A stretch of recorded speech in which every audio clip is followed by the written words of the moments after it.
Hello everyone, all the foundation students. आज आपके सामने है स्वीटी जिंदल, जिन्होंने ये करके दिखाया है। ये हमको बताया है कि 400 में से 350 प्लस मार्क्स भी लाए जा सकते हैं। सबसे पहले मैं उनसे पूछना चाहूंगा जो उनके इंडिविजुअल स्कोर है ना, एक बार हम लिख लें स्क्रीन पर ताकि हमको पता चले कि पॉसिबल है या नहीं। सो हर मार्क्स इन एवरी सब्जेक्ट मैं एक बार लिखना चाहता हूँ। Sweety, can you please tell accounts में आपके कितने मार्क्स आए हुए हैं? Sir 96। Oh that's great, 96 out of 100। आपको यस मार्कशीट यस। भी हम साइड में वीडियो में डाल देंगे, जिससे आपको प्रूफ हो जाए कि क्या बातें चल रही क्या नहीं चल रही। तो एक बार मैं मार्क्स से शुरुआत करना चाहूंगा ताकि आपको पता चल जाए कि किस लेवल की लर्निंग्स और अंडरस्टैंडिंग और एक स्ट्रेटेजी मिल जाएगी आपको कमिंग अटेम्प्ट के लिए। तो मैथ्स में स्वीटी के मार्क्स आए 96 आउट ऑफ 100, जो अपने क्लास 12 में अपन सोचते थे ना टारगेट लेने का, वो वाले। अकाउंट्स। इन अकाउंट्स। हाँ, अकाउंट्स में 96 out of 100, correct. Yes. Law yes. में कितने आए हुए हैं आपके? लॉ में 69। 69। एग्जाम्शन आया हुआ 60 प्लस लाना बहुत डिफिकल्ट होता है लॉ में। That's great. मुझे बताइए आप मैथ्स में कितने नंबर आए हुए हैं आपके? 95। 95 आउट ऑफ 100। और मैं बता दूं, जून 23 का मैथ्स का पेपर बहुत डिफिकल्ट था, बहुत सारे स्टूडेंट्स को रुलाया है और सीए इंटर की एंट्री कट करी है इसने। और लास्ट इकोनॉमिक्स में आपके क्या मार्क्स थे? 90। 90 मार्क्स आउट ऑफ 100। तो टोटल स्कोर आपका कितना बना? Total 350 out of 400। That's great, that's great. तो सबसे पहले तो congratulation Sweety. Thank you to be the part of this thank platform, जहां यू। पर हम बहुत सारे स्टूडेंट्स को बताएंगे कि नहीं यार, आप अगर चाहो और अगर आपने मेहनत कर रखी हो तो 350 मार्क्स भी लाए जा सकते हैं। सबसे पहले बहुत बहुत बधाइयां अपने पेरेंट्स, आपके पेरेंट्स को बधाइयां, आपके टीचर्स को बधाइयां, एंड इनफैक्ट आपको बधाइयां कि आपने इतना अच्छा स्कोर खड़ा किया सीए फाउंडेशन एग्जाम्स में। अब आपको एक कॉन्फिडेंस आ रहा होगा अपनी सीए जर्नी से रिलेटेड कि हाँ बॉस, अगर मैं चाहूं तो मैं आगे भी अच्छे मार्क्स लेकर आ सकती हूँ। सोचा था कि क्या 350 का स्कोर खड़ा किया जा सकता है सीए फाउंडेशन में? The first question I want to ask, क्या सोचा था कभी ऐसा, खुद को टारगेट दिए थे कि नहीं यार 350 प्लस लाने हैं? सर मेरे को ऐसा एक्सपेक्टेड था कि मेरे बहुत अच्छे मार्क्स आएंगे, पर ये उससे भी काफी ज्यादा थे। मेरा ऐसा कुछ फिक्स टारगेट नहीं था, मैंने बस अपना बेस्ट दिया था कि मतलब बस अच्छा करना है। पर 350 जब आए वो बहुत बड़ी बात थी। जब मैंने खुद ने देखा मुझे एक बार के लिए बिलीव भी नहीं हुआ था। बट अच्छा। फिर बहुत अच्छा लगा। अच्छा, क्लास 12 में आपके मार्क्स कितने थे? क्लास नाइन्टी 12 में six point two percentage? Percent okay, ninety तो सिक्स क्लास पॉइंट 12 से ही मेहनत चल रही थी कि यार अपने को जो है अच्छे मार्क्स लेकर आना है, तो क्लास 12 में 96% थे आपके। और आपने मुझे बताया कि मैंने क्लास 12 के बाद डायरेक्टली जून 23 का एग्जाम दिया था। तो क्या आप बता पाओगे स्टूडेंट्स को कि क्लास 12 के साथ सीए फाउंडेशन की प्रिपरेशन करी जा सकती है या नहीं, और अगर करी जा सकती है तो आपने उसको कैसे मैनेज किया? सर अगर अपन को है कि मतलब करना है तो ऑफ कोर्स अपन कर सकते हैं। सबका अपना अपना पेस होता है। अगर जैसे जैसे अपने ऊपर थोड़ा प्रेशर आता है, रिस्पॉन्सिबिलिटीज आती है, अपने आप अपन केपेबल होते हैं उसको करने के लिए। प्लस बेनिफिट होता है कि फाउंडेशन का काफी कोर्स सिमिलर होता है 12th के सिलेबस से, 11th के सिलेबस से। तो आपको डबल बेनिफिट मिलता है, आप एक ही चीज को आपकी डबल प्रैक्टिस होती जाती है साथ साथ में, तो आप इजीली क्रैक कर सकते हो। दोनों अच्छा चीजें बहुत अच्छे सारे से होती हैं। अच्छा बहुत सारे स्टूडेंट्स ऐसा सोचते हैं कि मेरा क्लास 12 का परसेंटेज बिगड़ जाएगा अगर मैंने सीए फाउंडेशन की प्रिपरेशन भी साथ में कर दी तो, या फिर मैं सेल्फ स्टडी कैसे कर सकता हूँ सीए फाउंडेशन की, मुझे तो आइडिया ही नहीं है, पहले ही सीए में इतना कम परसेंटेज होता है पासिंग परसेंटेज, तो मैं क्लास 12 की प्रिपरेशन अपनी क्यों बिगाड़ू? क्लास 12 के परसेंटेज कब हो जाएंगे? क्या ऐसा डर आपको लगा?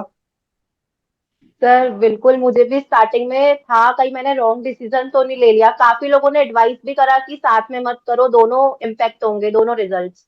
बट फिर अब मैंने चूज तो कर लिया था एक बार, उस अकॉर्डिंग फिर मेहनत भी करनी पड़ती है। तो हो जाता है, ऐसा कुछ नहीं है कि आप नहीं कर सकते।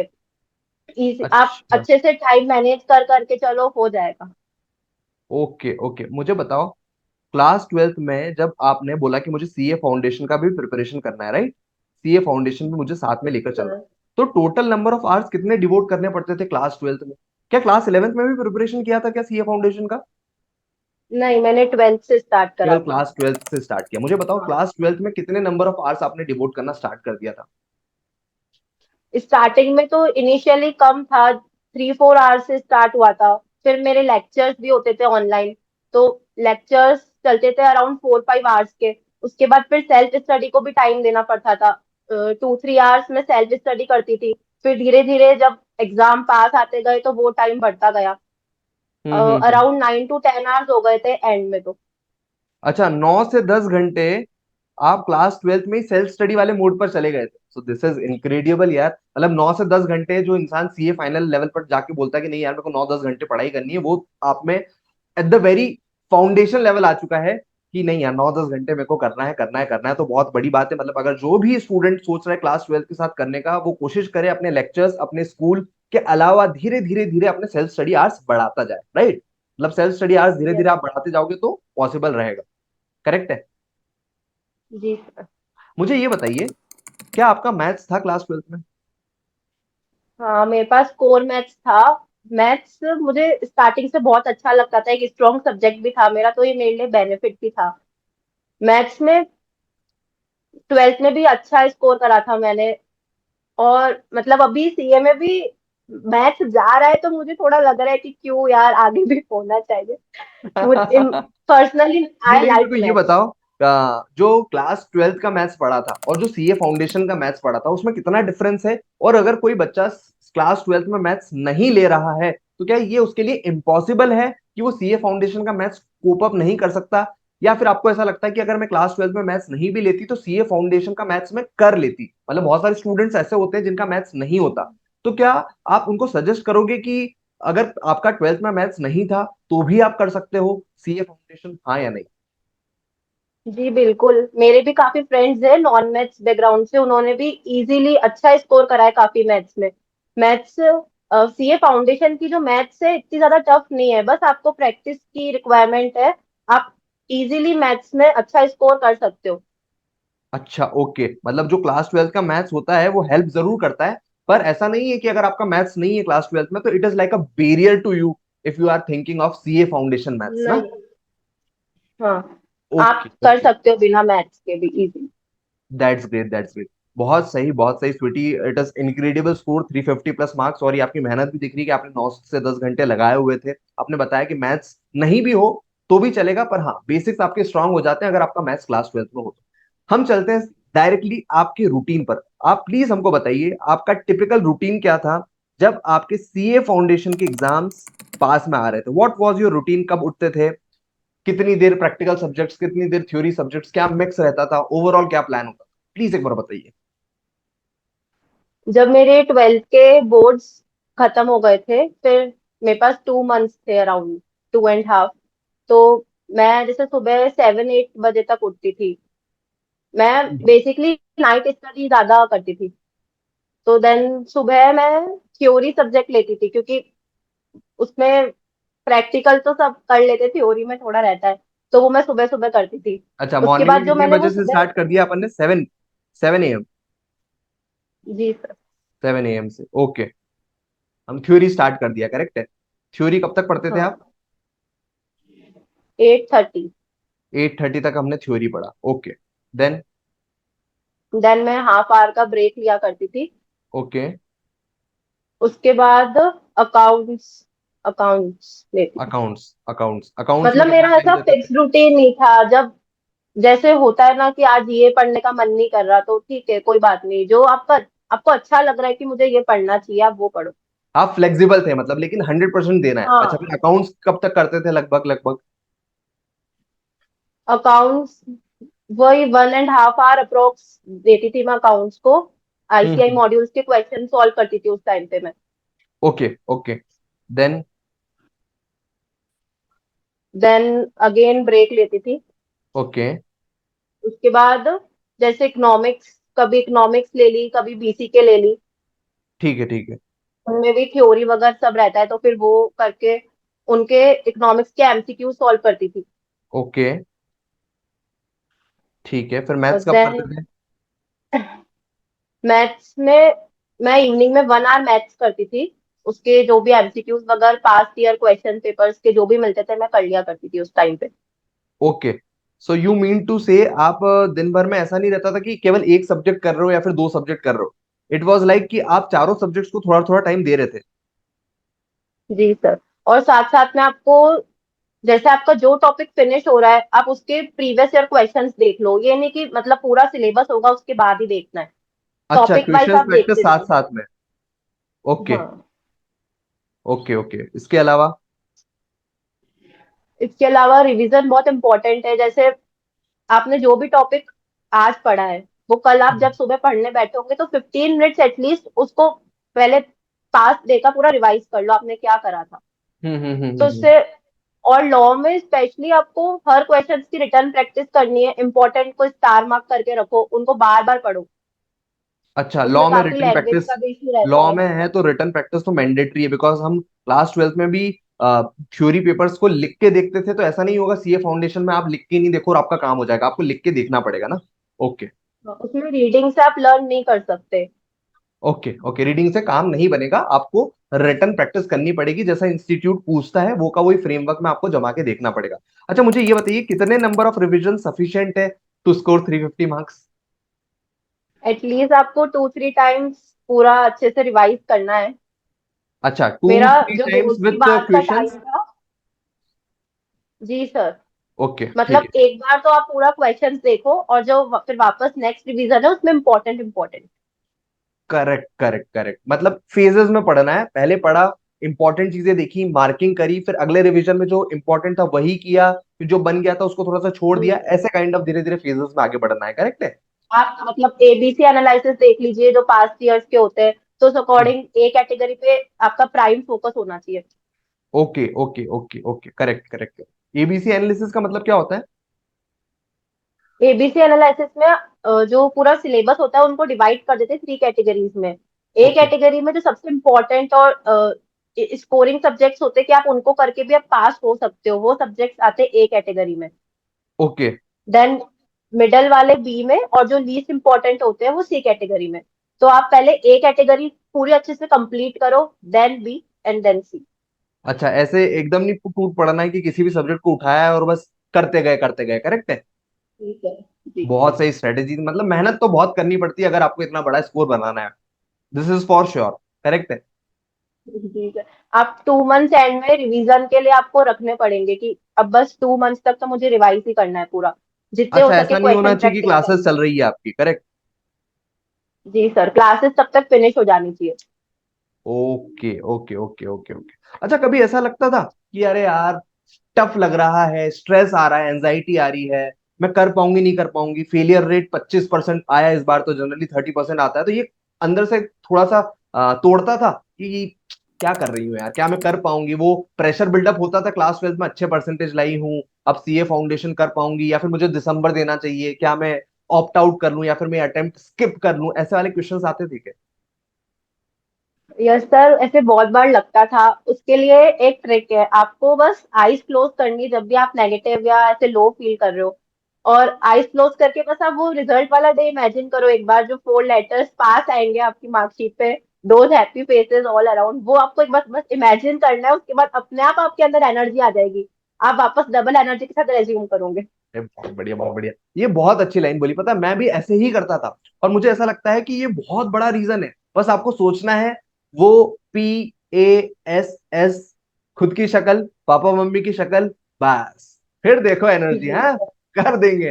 नहीं, बहुत बढ़िया, मतलब अलग से एक वो दिन याद आ जाता है कि यार इतनी मेहनत का जो फल होगा वो इतना मीठा है, तो अगर मीठा फल खाना है तो भाई आज तो अच्छे से पेड़ को उगाना पड़ेगा, नर्चर करना पड़ेगा, अच्छे से सीड्स डालना पड़ेगा, पानी डालना पड़ेगा, मेहनत करनी पड़ेगी, राइट है? बहुत सही, मतलब यस जिसको सर। भी स्ट्रेस आ रहा है, एंजाइटी आ रहा है, स्वीटी, उनको क्या कहना चाहोगे कि अपना रिजल्ट दिन आप बस सोच के देखो कितना सही होगा ना? जी बहुत, मतलब वो डे आप वर्ड्स में एक्सप्लेन ही नहीं कर सकते। ऐसा लगता है कि बस इसके लिए आज मैंने जो भी इतने एफर्ट स्ट्रगल करे थे वो सही थे, आज उसका रिजल्ट फाइनली मिल रहा है।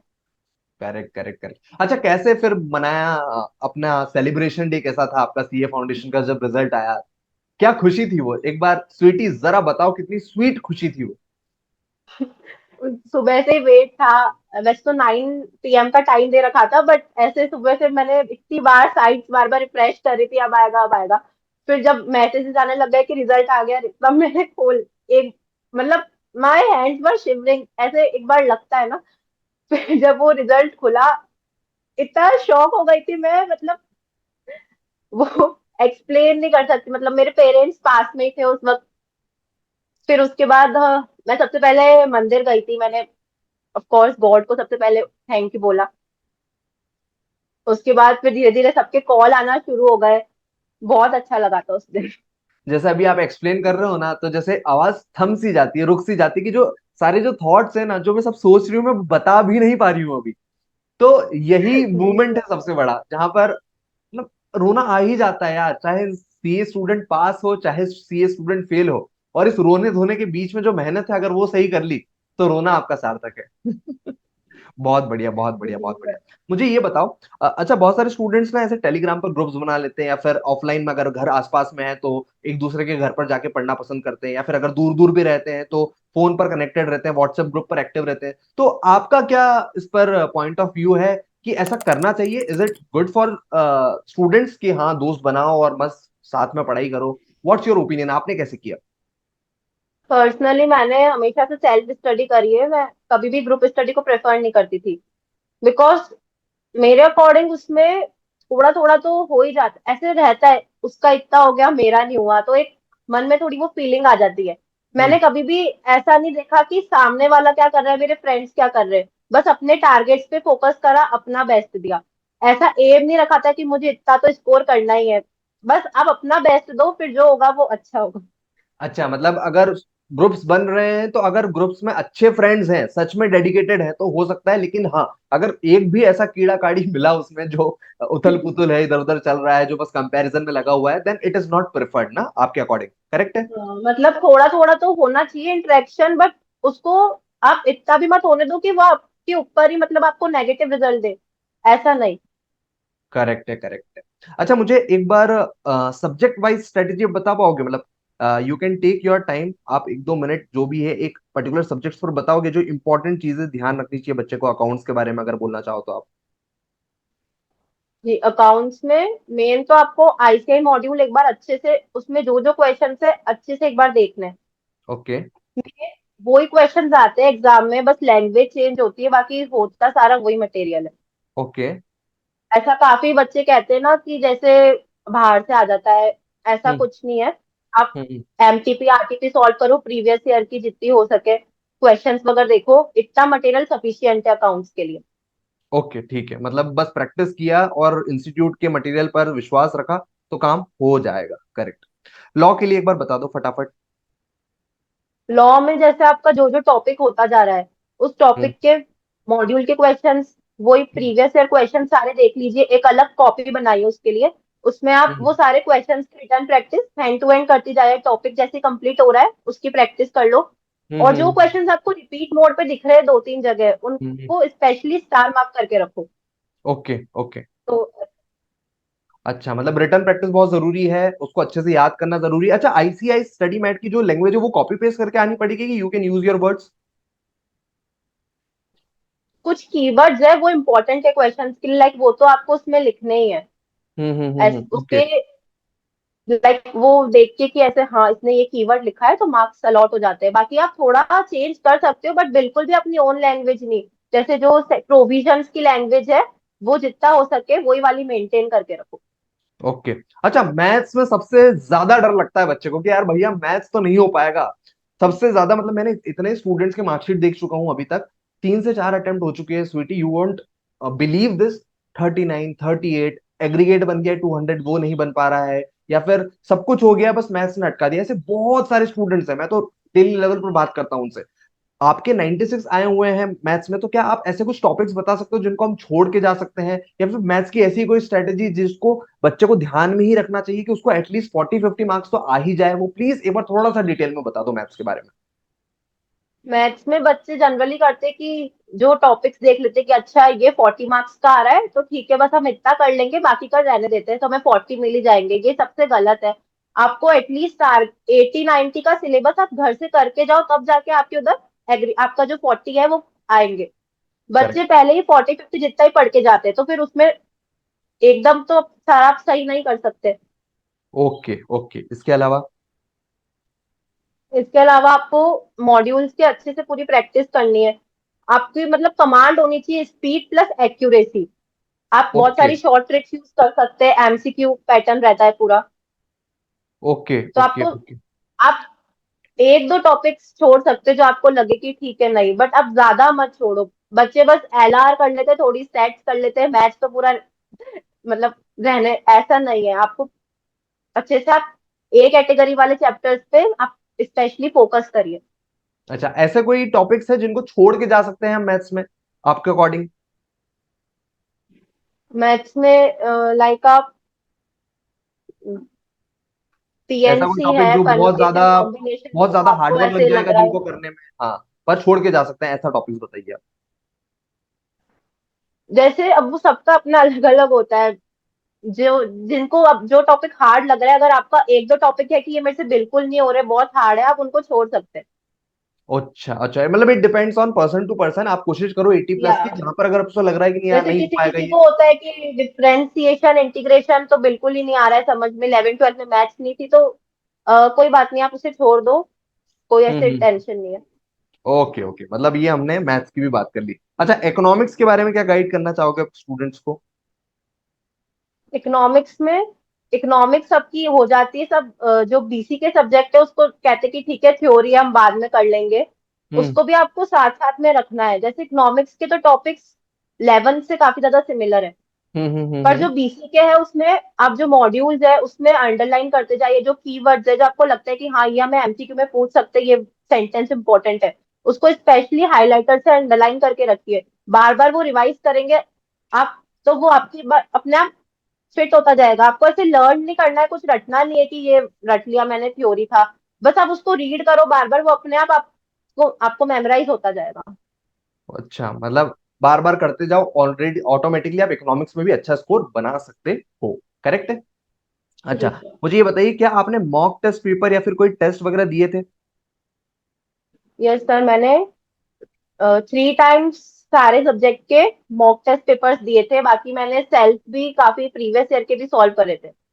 अच्छा, 3 बार सारे पेपर सॉल्व किए थे, मतलब आपने वो पहले करके देखे थे, करेक्ट है? 3 बार टेस्ट दिए थे, और जो न्यू एकदम जो थे ऑनलाइन मैंने दिए थे, और जो बाकी हम्म। प्रीवियस ईयर के मैंने अपने आप पहले उनको करा सॉल्व, और फिर चेक करा था, एनालाइज करी मिस्टेक्स।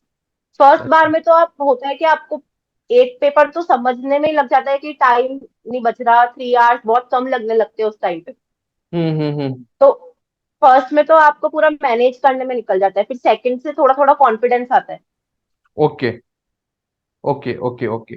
क्या कितना डिफरेंस होता होगा जब आपने टेस्ट दिया उसमें आपके मार्क्स का, मतलब कितने परसेंटेज आपको ऐसा लगता है कि अगर मैं टेस्ट नहीं देती तो मुझे कम नंबर आते, या फिर इतना ज्यादा इंपैक्ट नहीं होता? क्या कहना चाहोगे कि मतलब, क्योंकि बहुत सारा बच्चा क्या करता है, रिवीजन करने हैं, कॉन्सेप्ट पढ़ना है, बार बार पढ़ना है, लेकिन मुझे टेस्ट नहीं देना, मुझे ऐसा लगता है टेस्ट देने से मेरा टाइम वेस्ट होगा। उस पर आपका क्या व्यू है? अगर मैं अभी टेस्ट नहीं देती तो मैं स्कोर नहीं देती। टेस्ट देने से होता है कि आपको अपनी मिस्टेक्स एक्चुअल में पता चलती है कि इस स्टेप का इतना मार्क्स है, मैंने ये स्टेप नहीं लिखा तो ये मिस्टेक हो सकती थी। अगर हम्म। आप डायरेक्ट एग्जाम में जा रहे हो तो आप वो एनालाइज कभी कर ही नहीं सकते, आपको एक बार तो समझने में ही लग जाएगा कि पेपर में आया क्या है। 2-3 बार का फायदा होता है, आप पूरा पैटर्न समझ जाते हो, तो उधर बस आपको जाके लिखना होता है, आपको पता होता है कि इसके बाद ये क्वेश्चन आने वाला है, इसके बाद ये, तो आप बहुत रिलैक्स फील करते हो, आपको वो टाइम वेस्ट नहीं होता क्वेश्चन पेपर को एनालाइज करने में। करेक्ट करेक्ट, मतलब हर स्टूडेंट को कोशिश करनी चाहिए कि वो टाइम निकाले जहां पर वो टेस्ट दे पाए ना, खुद का सेल्फ इवेल्युएशन कर पाए और मिस्टेक्स पहले से आइडेंटिफाई कर पाए। करेक्ट है। जी। बहुत शानदार Sweety, this interview will gonna बहुत ज्यादा हेल्प करने वाला है स्टूडेंट्स को, मुझे पता है। बहुत सारी ऐसी आपने टिप्स बताई जो शायद स्टूडेंट मिस कर रहा होगा, लेकिन अब उसको पता होगा।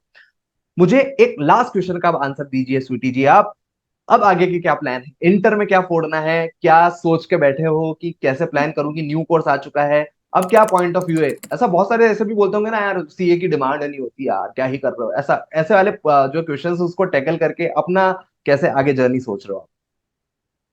सर, इंटर की मैंने कोचिंग स्टार्ट कर दी थी ऑलरेडी, प्री बैच ज्वाइन करके। हम्म। तो अभी अप्रोक्स 1 मंथ हो गया है मुझे करते हुए। तब धीरे, अब आपको 1 मंथ तो लगता है, न्यू सब्जेक्ट्स होते हैं सारे फैमिलियर होने में। तो अब मैं धीरे धीरे ऐसा रूटीन वगैरह सेट हो रहा है सब, एक बार रिजल्ट का भी था कि रिजल्ट आ जाए फिर थोड़ा अच्छे से और पढ़ूंगी। अब रिजल्ट आ गया है तो बस उसके लिए सारी, मेरे अभी लेक्चर्स भी चलते हैं, 8 आवर्स के लेक्चर्स हो जाते हैं, तो उसके बाद धीरे धीरे टाइम निकालना पड़ रहा है सेल्फ स्टडी का भी। तो 8 घंटे तो अभी लेक्चर ही चल रहा है, अब धीरे धीरे सेल्फ स्टडी वगैरह करेंगे। हाँ। Close group, one shot, rank target करना है। अब यस। ना दो, मतलब मैं भी यही सोच, देखो मैंने भी सीए फाइनल लेवल पर मैं बहुत लेट सीखा, बिकॉज मेरे आसपास के जो फ्रेंड्स थे ना, मुझे कोई कंपटीशन वाला फील नहीं आता था। लेकिन जब आप एक अच्छा मार्क्स ले आते हो तो कुछ आपका सर्कल ऐसा बनता है जहां पर आपको कॉन्फिडेंस वाला सीन आता है कि यार कॉन्फिडेंस आ रहा है, अपने को कुछ करना है। जब आपका कॉन्फिडेंस बिल्डअप होता है ना आसपास के लोगों से, तो आप ऑटोमेटिकली चीजें करने लगते हो। सीए फाइनल पर 8 में से 6 सब्जेक्ट में मेरी एग्जामेशन आई हुई है, 65 मार्क्स आए हुए। मैंने जब रैंक टारगेट करी, in fact all India rank 1 target करी, तो मेरा 10-15 नंबर से शॉर्ट रह गया और मेरी रैंक नहीं है। बट जब आपके टारगेट बड़े होते हैं ना, तो आप ऑटोमेटिकली सीए में भी हर लेवल आसानी से पार कर पाते हो। तो आसान इसलिए बोल रहा हूँ क्योंकि अपने टारगेट बहुत बड़े होते हैं। फिर चाहे आप वो अचीव ना करो, लेकिन उसके थोड़े से नीचे भी गए तो एक बहुत ही अच्छे लेवल पर आप जाते हो। तो मेरी तरफ से आपको यही एडवाइस रहेगी, टारगेट बिग सेट करो, मेहनत तोड़ू फोड़ू करो, बाकी तो मेहनत ही आप हो, बाकी फोड़ दोगे तोड़ दोगे। सर बाकी लास्ट आप मैसेज। हो, आपसे मोटिवेशन मिलता रहता है। थैंक आप यू। मतलब आप बहुत सारे स्टूडेंट्स के लिए इंस्पिरेशन हो ऑलरेडी। मैं काफी टाइम से आपके वीडियोस में 11th से आपके वीडियोस देखा करती थी। तो ओके। आज इधर आना, थैंक यू सो मच, आपने इधर इनवाइट करा। मतलब जिस प्लेटफॉर्म पे एक is a feeling like dream come true, जो मैं खुद देखा करती थी, आज उधर खुद होना एक बहुत अच्छा लग रहा है अंदर से। नहीं नहीं, बहुत सारे स्टूडेंट्स जो इसको देख रहे होंगे ना, वो खुद में फील कर रहे होंगे, अगर मैं क्लास 11th 12th में हूँ या फिर अगर मैंने फेलियर देखा है अपनी वाली एग्जाम में, तो मैं इतनी मेहनत करूँ कि मैं उनको यहाँ पर बुला सकूं, ताकि और लोगों तक ये इंस्पिरेशन पहुंचे, and we are able to make more chartered accountants for our economy. Thank you Sweety for taking out time, बहुत ही अच्छा इंटरव्यू रहा। ऐसा कोई लास्ट मैसेज जो सारे अपने दोस्तों को, सीए स्टूडेंट्स को, एस्पिरेंट्स को बताना चाहोगी आप? मेन तो ये कि आप सोशल लाइफ से थोड़ा दूर रहिए। आजकल सब बहुत ज्यादा हो गए हैं फोन में, सोशल आईडीज वगैरह, हर इतने प्लेटफॉर्म्स बढ़ते जा रहे हैं। तो वो सब एक डिस्ट्रैक्शन है, वो कहीं ना कहीं आपके सबकॉन्शियस माइंड में वो चीज चलती रहती है जो आप एक बार देख लेते हो। स्टडी करते टाइम स्ट्रिक्टली आपका फोन आप स्विच ऑफ करके रख दीजिए साइड में। मैं भी ऐसा ही करती थी। बाकी अभी सोशल जितना हो सके दूर रहो। जैसे 10-15 मिनट्स टाइम निकाल लिया कि बस मेरे को दिन में इतना ही फोन चलाना है, बाकी बस स्टडी के लिए ठीक है, बाकी नहीं बिल्कुल। करेक्ट, मतलब आजकल स्टूडेंट्स का ऐसा होता है, क्लास 11th 12th में अकाउंट्स पढ़ लिया, उसके साथ ही अपना अकाउंट बनाना है हर सोशल मीडिया हैंडल पर, तो उससे थोड़ा सा खुद को पकड़ के रखना है। नहीं भाई, अभी पढ़ ले और टाइम टू टाइम फिर वो चीजें चलाओ। बहुत अच्छी बात है Sweety. At a very young age थोड़ा सा मैच्योरिटी आप में है, जो कि बहुत इंपॉर्टेंट होती है सीए लाइफ में, सीए जर्नी में। और वो चीज है। All the best for your journey ahead. बाकी फोड़ेंगे तोड़ेंगे मचाएंगे, है ना? और आगे ही ऐसे ही स्कोर खड़ा करो, and I want you to कि आप वापस इंटर पास करने के बाद स्टूडेंट से मिलो और उनको बताओ कि इंटर की आपकी जर्नी कैसे रही थी। All the best for your future journey. Bye bye.